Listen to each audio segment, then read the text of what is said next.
Visiting Wilkes County on business or pleasure? Stay in Wilkesboro at the Holiday Inn Express, Hampton Inn, or Red Roof Inn and Suites. Enjoy Southern hospitality, cozy rooms, and a complimentary breakfast. Explore the mountains and then relax with us. You've earned it.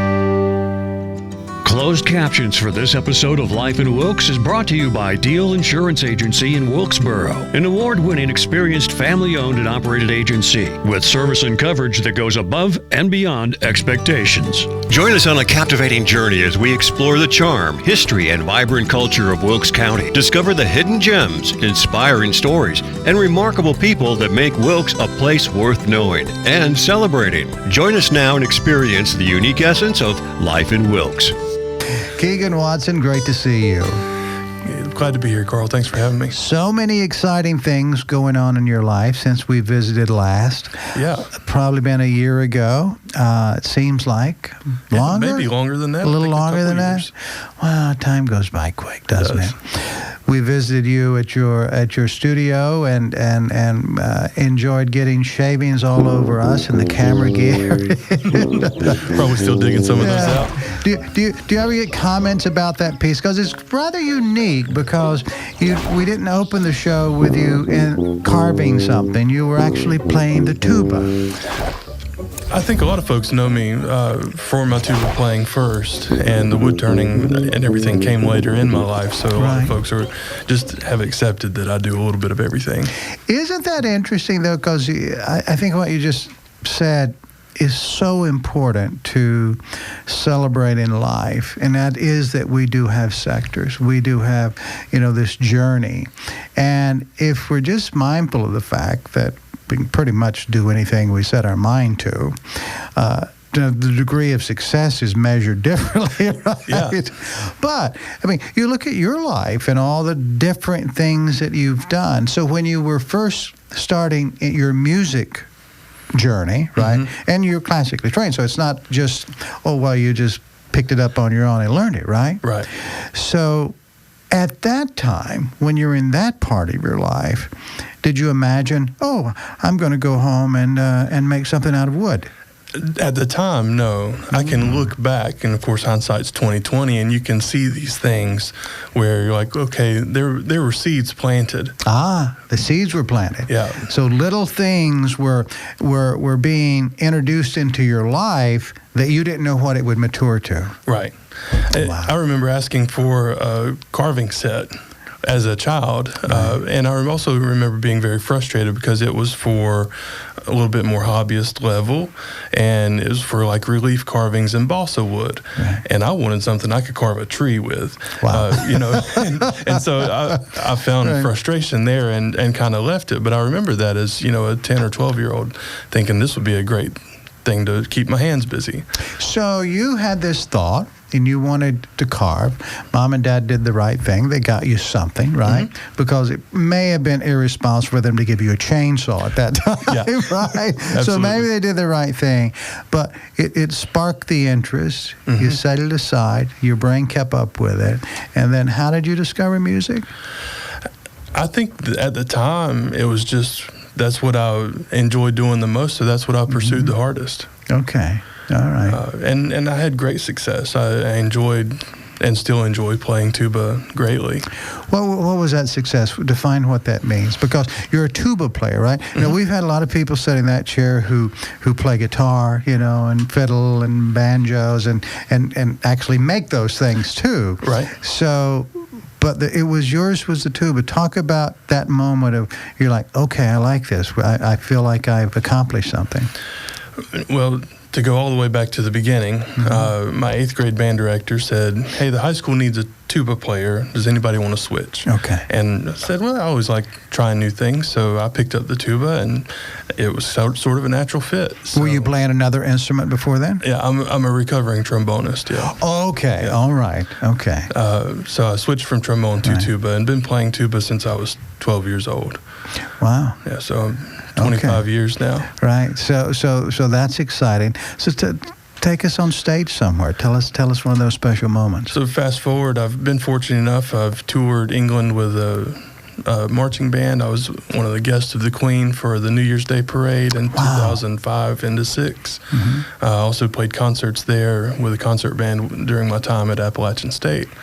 I was fortunate enough to tour China for 2 weeks with an orchestra from ASU as well. I got to see so much of the Chinese countryside in Beijing, Shanghai, Hangzhou, Suzhou. What did that do for you? How did that change your life?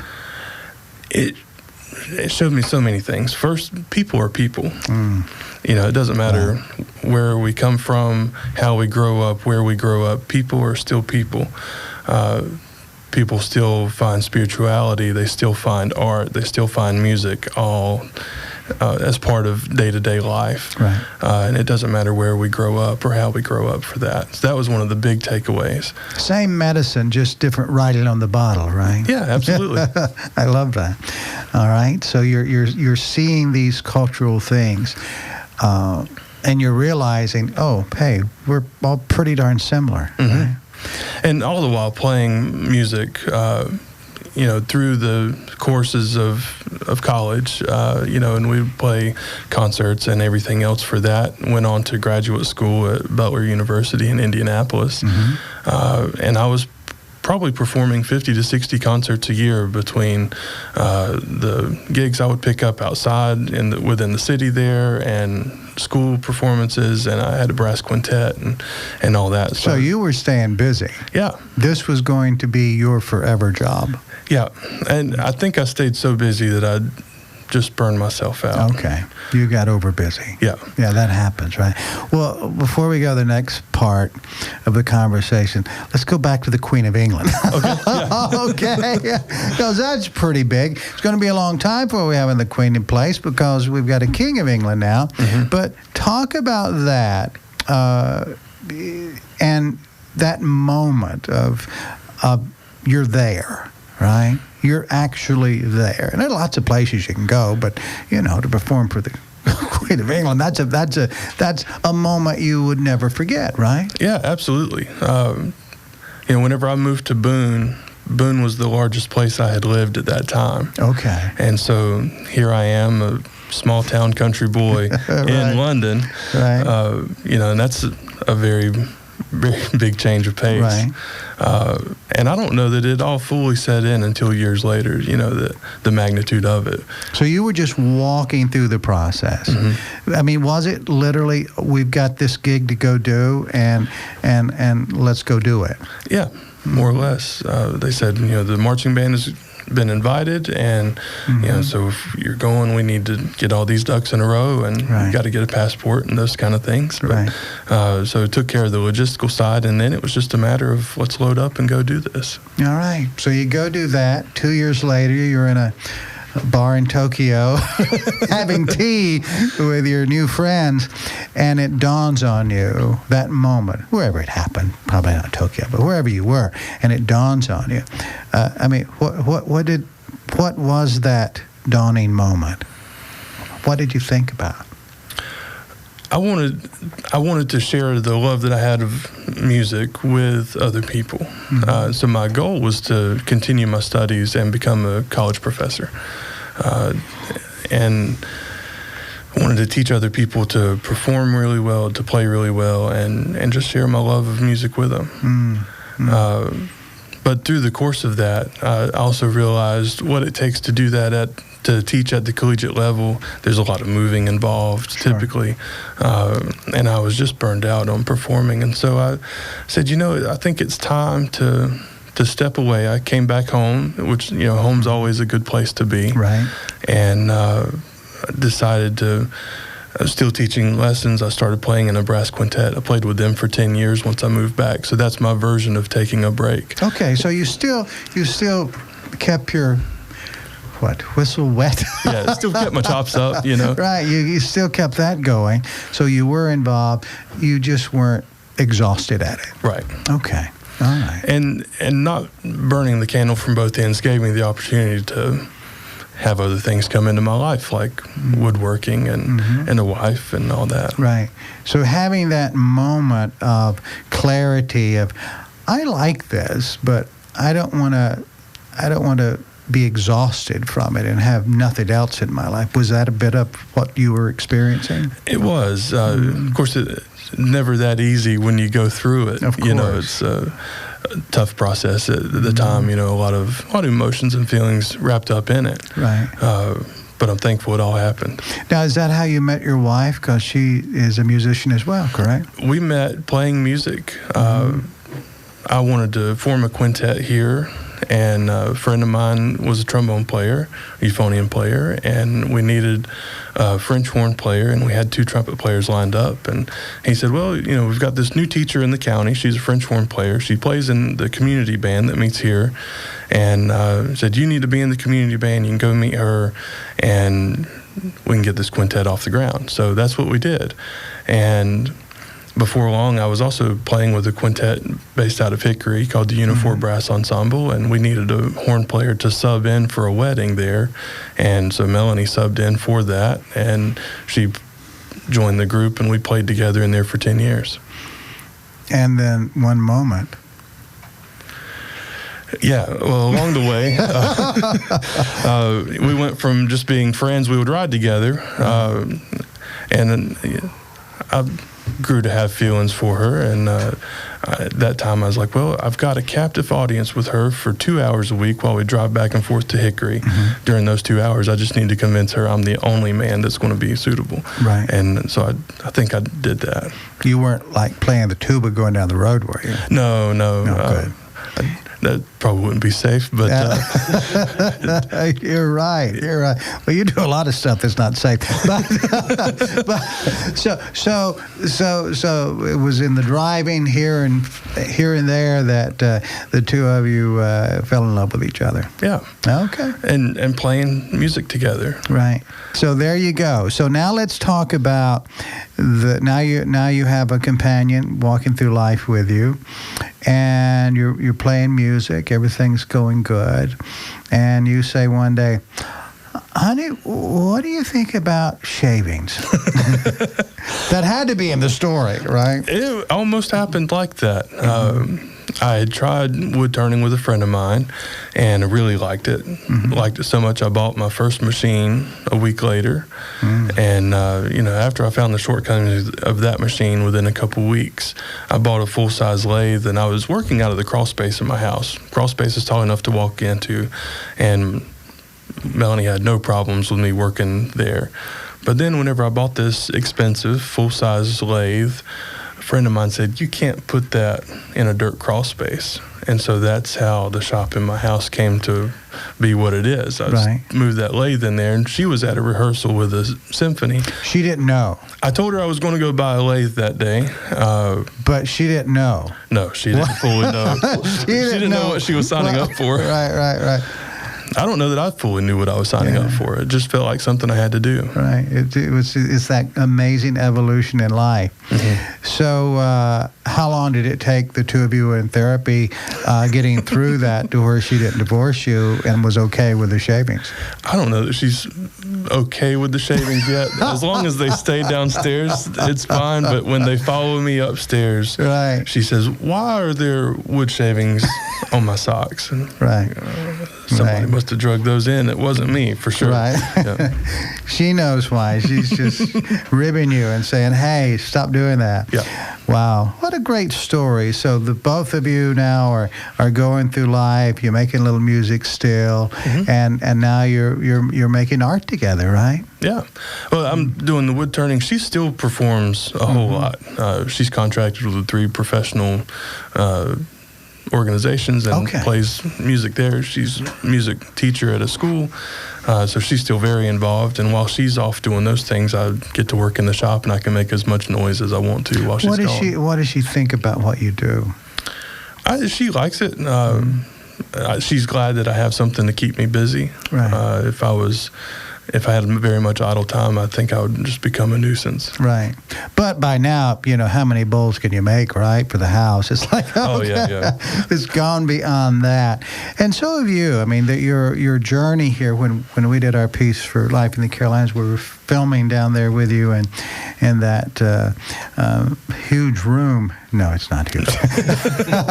So, I mean, we were all trying to imagine just how you worked there and doing what you would do. And I when I walked away after that production, I was thinking, wow, I mean, within a couple of days, the shavings have to be up to your knees. Oh, yeah. It's a lot of shavings because you don't tackle things from a small standpoint. Was that something that, and that we'll let that story come to life and everybody can see that in a minute, but is that something that when you started doing the turning, you were imagining, I want to make really big bowls, not little ones, but really big ones? I think I've always been somebody that thought bigger is better and more is more. I understand from a design standpoint, sometimes less is more. Those subtleties are a good thing, but I've always been drawn to the large things because of the impact that they make. Right. It's a big statement. It is, yeah. So whenever you take one of those giant bowls, a huge chunk of wood,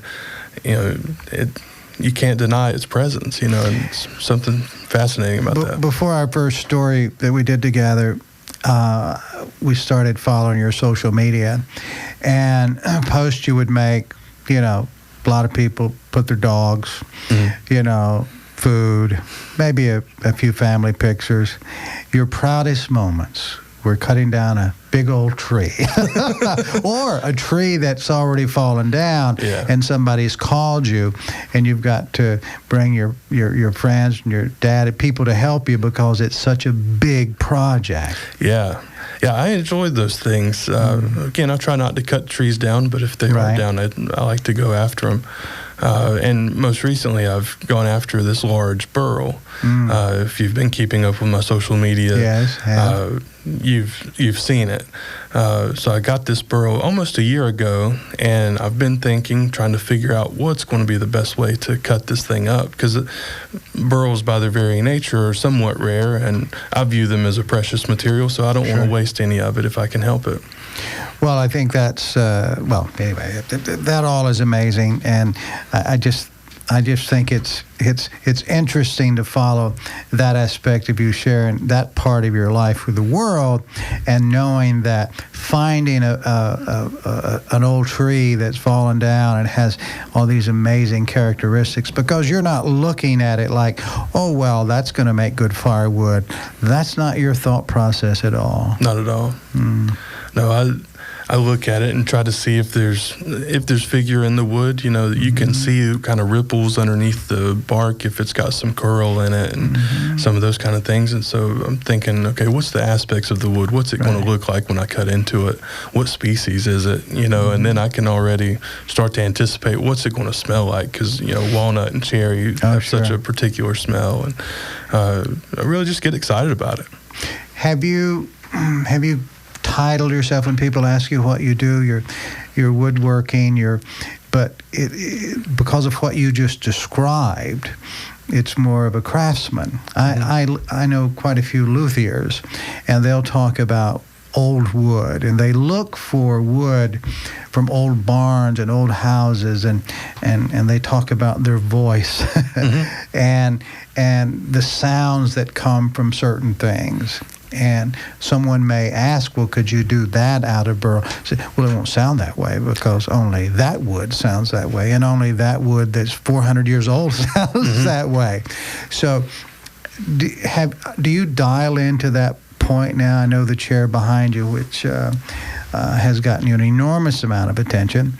That chair is beautiful. That's curly maple, right? It is, yeah. So curly maple, which I really like that. That's one of my dad's favorite. He was a woodworker too. So I really appreciate that piece of wood. But when you saw the raw material, did you envision this chair because it was big enough, or how did that chair come to be?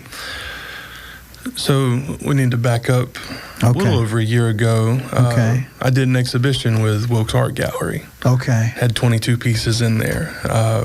I had made a bar stool as one of my pieces, and I really liked it. Made out of cherry. I used wood that came from the old Turner Casket Company here in town that closed down years and years ago. So it was old wood? Old wood. And that bar stool also had gained me a lot of attention. I won the Made in North Carolina awards through Our State Magazine. I remember that. And all that. But the whole time I was thinking, what if I made a bar stool with a back rather than one that just has a seat? And so I was at a local wood dealer, and I saw this curly maple, and I thought, now that would make a heck of a bar stool. And so I bought some of the material to make it, and this is what came from it. Wow. So how has that response been? It's been tremendous. It's a beautiful piece, beautiful wood. Well, we saw it at the art gallery. So you've had, I guess I did jump ahead a little bit because that curly maple, as I said, I really appreciate the craftsmanship that goes into turning that into the most it can be. Yeah. And isn't that a bit of it? You know, sometimes people can overwork something, take it to, you lose the character that is there. I think so. With a piece like this, with wood like that, I think that having maybe larger details so that you let the wood shine through is better. If you had a lot of really fine carving in it, you would lose both the carving and the figure of the wood. Right. You know, it's like this table. You know, I really love this table because it's solid oak, and you know, I've gotten to know, you know, all these little pieces here, and there's just something that there's nothing that's plastic or anything else other than wood that looks like this. Right. I mean, you can get close, right? Sure. But here, you know, it just feels different, right? Yeah, it does. There's a warmth to wood. And even whenever they simulate wood, you can tell that that's just a facsimile of a piece of wood, or you can start to see patterns across the manufactured pieces, and it just doesn't hold up the same as a true piece of wood. Right. Well, let's back up then a year. We don't have to repeat everything. We won't, I promise. But I do think that it's worth that conversation of going from bowls. Well, you had started doing things like this. I remember seeing this when you put this on social media. What is that? So this is just a small lidded bowl. It's made out of brown mallee burl, which comes from Australia. The finial and base are both African blackwood. Sometimes people will look at this and think it's plastic, but it is in fact wood. African blackwood is known for its super tight grain, so it's a challenge to turn. It's really hard, but it also takes a very nice shine, which can give it that almost plastic look. There's a famous wood turner named Cindy Drozda, and this was kind of made in her style, which I really appreciate because it highlights the burl. Has she seen it? She has not. Oh. Or if she has, I'm not aware of it. Really? Where does she live?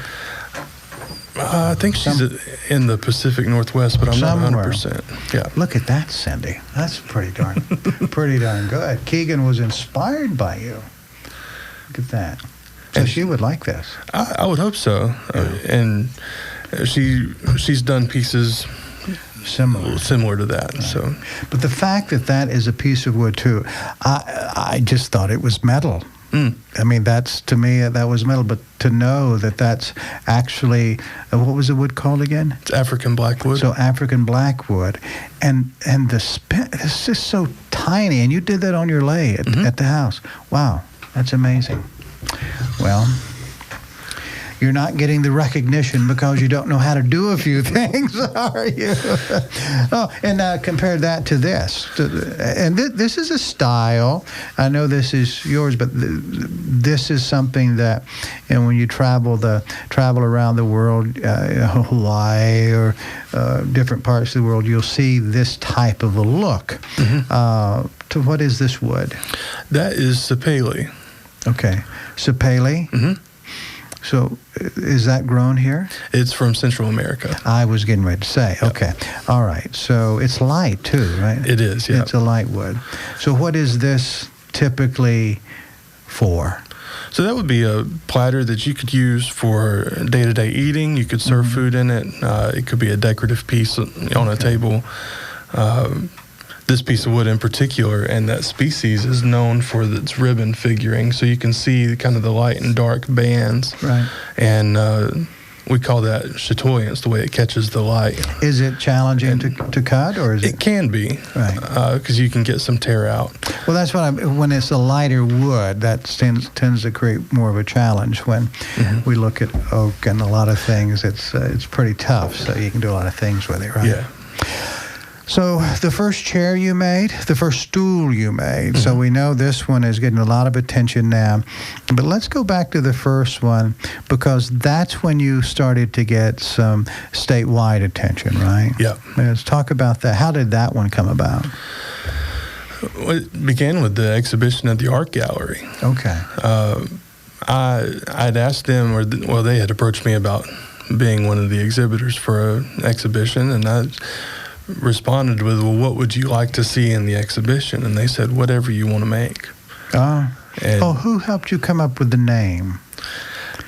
That was my friends at the hardware store. Oh, okay. Working in the furniture industry, right. To get ready for market and all that, we make samples, and this was a stool, so it became a stool sample, and all the jokes that come with it. Right. And so the first one was just simply stool sample. Right. And but then I made a second one, so I had to come up with a clever name, and so this one became the Deuce, stool sample number 2. Well, at least you added a little color to it. Yeah. Didn't call it number 2. Oh, my goodness. Well, it's really quite incredible. And you just said something that we hadn't talked about, and that is your gateway, because you have gateways. I'm seeing this. So you had a gateway to music, and now getting into the wood business. So you're actually, you know how to build furniture. Yeah. Okay, so the carving really didn't come first, did it? Or did it? When did you start doing carving? I started wood turning before I was working in the furniture industry. So is that what led you and created more interest in the furniture industry? I think so, and the owners of the company, they approached me after they had seen some of the tables and things that I built. Okay. And they said, you know how furniture goes together, and we need a good person for this role in our company. So that's how it happened. You were sharing with the world some of your talents, right? Mm-hmm. And they saw it. Probably social media or? Yeah, and they're local here, so. Right. So they saw your work, and they're like, "Call Keegan, we need somebody," right? Yep. Okay. So has that process of doing that type of work, more set guidelines, has doing that for a period of time helped your creativity? I think so. And in my role within the company, I get to work with furniture designers and try to figure out how to make a design manufacturable, so we can make it repeatedly, not just once or 5 or 6 times, but 500 or 600 times, 5,000 or 6,000 times. So trying to figure that out while still maintaining all of the aesthetic detail. So it makes me think longer term, bigger picture whenever I'm doing design work, even on my own pieces. Isn't that exciting that you and I are talking about this now? There was a time, of course, there were big factories in Wilkes County. The big factories, are not here now, but people are still doing things. Yeah. And you're one of the guys, it sounds like, that's part of that process. You're working with this company. It was exciting what you just shared, because you and I hadn't had this conversation before. But you said you work with designers, so people who are coming in to, have the factory make something for them. And they're not making just one. Right. Has that resonated with you about what that actually means for the future of an area that had this? Some would not know that it's here even now, right? Right. But seeing that happen, I mean, what does that mean to Keegan? Well, I'm honored to work with them. We're the last furniture manufacturer in Wilkes County. And we were a place that 100 years ago was blessed with many factories. So to still be working in that industry in this area, I think is really special. Nice. But also, to me, there's a legacy that's left and there's a community that builds furniture. We've got 35 or 40 employees, and it takes that whole team to make it work. And that's important. I've talked about before in other interviews that, when a furniture factory closes, because I've used wood that came out of closed factories, when a factory closes, the community is at a loss then.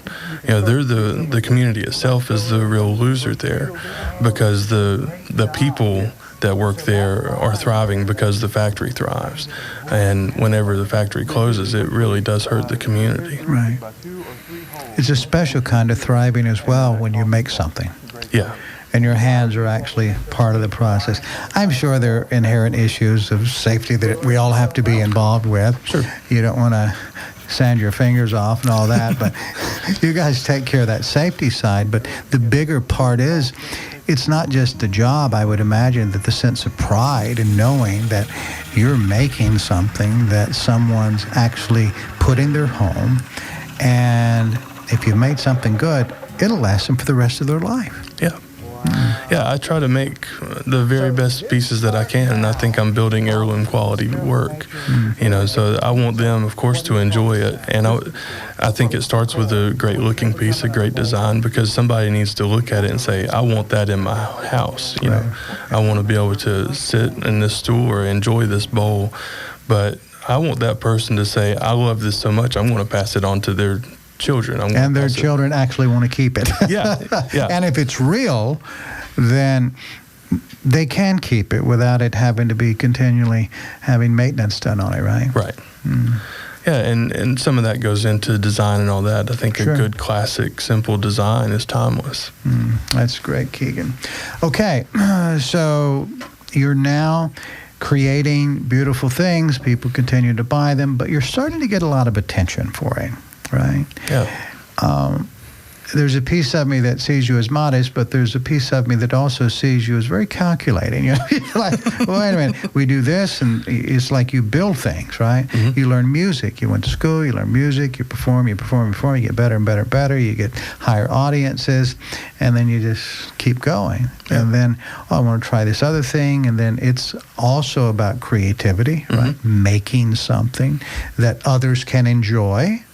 So you've made wood music. So that's pretty good, right? Yeah. So by having that deliberate purpose in mind of making something that is so meaningful for you, getting attention now, right? I'm not surprised you're getting attention because so many people see beauty and they know what that means. But where does that take you? So from in your mind, okay, we've got that one, that's great, and now we've got more. I mean, this morning during this interview, you literally got news of one of your works in a competition. Who was that? Who's that group again? It's with the North Carolina Chamber. So the North Carolina Chamber has rounds of competitions. It was already I heard it right here. You did too for the first time, and you advanced to the next round. Yeah, this is for the coolest thing made in North Carolina. Coolest thing made in North Carolina. What did you submit? It's the bar stool. The bars. Yeah. And our last semifinalist in the small business category is handcrafted by Keegan's sculpted bar stools made in North Wilkesboro. Congratulations to all. That's great. Does it have its title in the? I just went with sculpted bar stool. Okay. Yeah. That's right.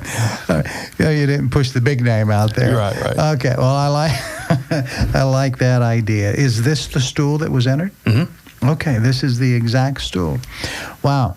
So you're in the third round now, and it wouldn't surprise any of us that you take that home. But your work is already getting the celebration of a winner already, right? Yeah, I won the Northwest Artist Exhibit is an exhibition the art gallery has here every year, and there's a competition associated with that, and this won the sculptural division for it. So I was very thankful, very appreciative. Were you thinking about that when you designed that chair?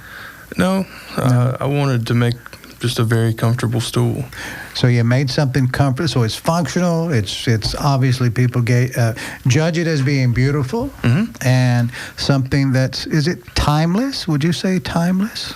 I think so, because there's clean lines, there's simple shapes. I think this could work in a log cabin. It could work in a contemporary setting, and it could go across different boundaries there. So. You know, Frank Lloyd Wright had ideas like that about clean lines and designs and organic organic materials being used in his productions. As you have a history in music now, and you get to talk about that for the rest of your life, and you can perform still, right? Yeah. And you've got a built-in French horn player, right? Yeah. So that's there. Do you imagine, if you're just forecasting down the road, right? I mean, you got so many things going in your life, but do you imagine that your work will be work that people will talk about long after you're gone? I have no idea. I would be very appreciative if people looked at my work that way. I look to some of the people that have come before me, some of the people that have influenced me, like Sam Maloof was a famous furniture designer, famous woodworker. And his work is still celebrated. His apprentice is still keeping his shop running. And that's incredible. To me, I don't know that my work is on that same level. I don't know that it's worthy of the same kind of praise. Well, during his life, he had competition as well. Sure. So, I mean, you do get, I didn't mean to take you to the other side so quickly, Keegan. That's a long ways off. But still you get the idea of putting that type of commitment into your work and making something incredibly beautiful. I just hope people appreciate it. Whenever when they see it, I hope they appreciate the effort that goes into it and the work that goes in. So I stopped at the hardware store yesterday. How things going? I think everything's going great. And they'd put one of your big tables out there in the front.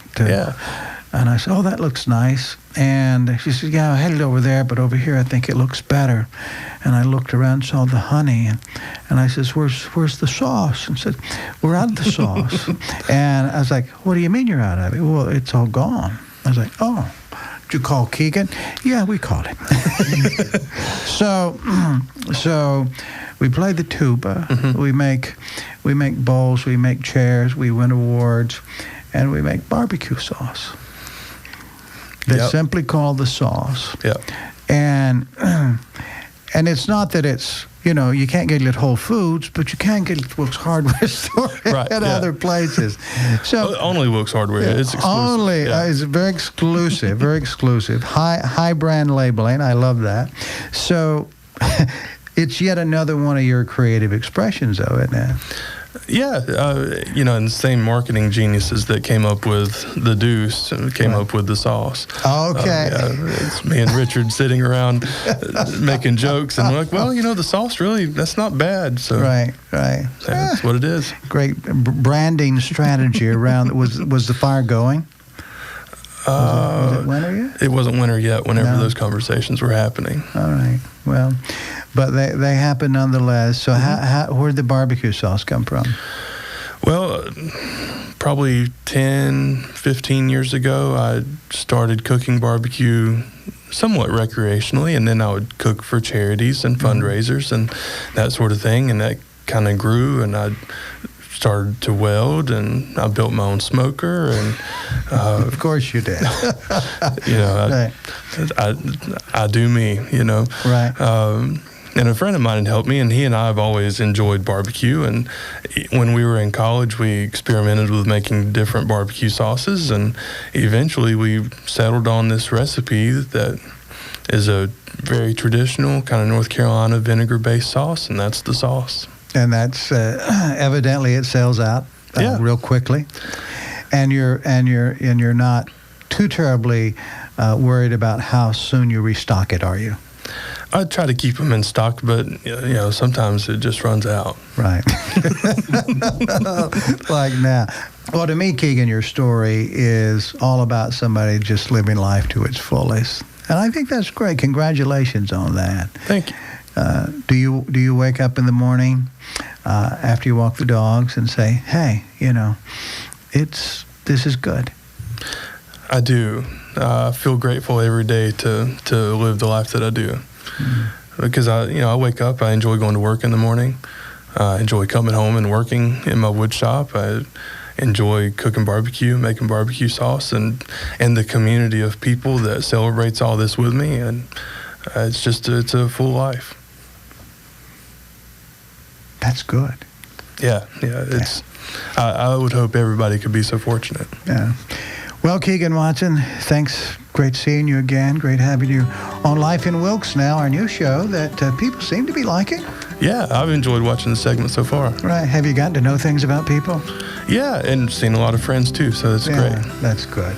I think good people doing good things are a regular part of the show, so no matter where you come from, we like to see people who do things. Yeah. That's good. Thanks, Keegan. Thank you.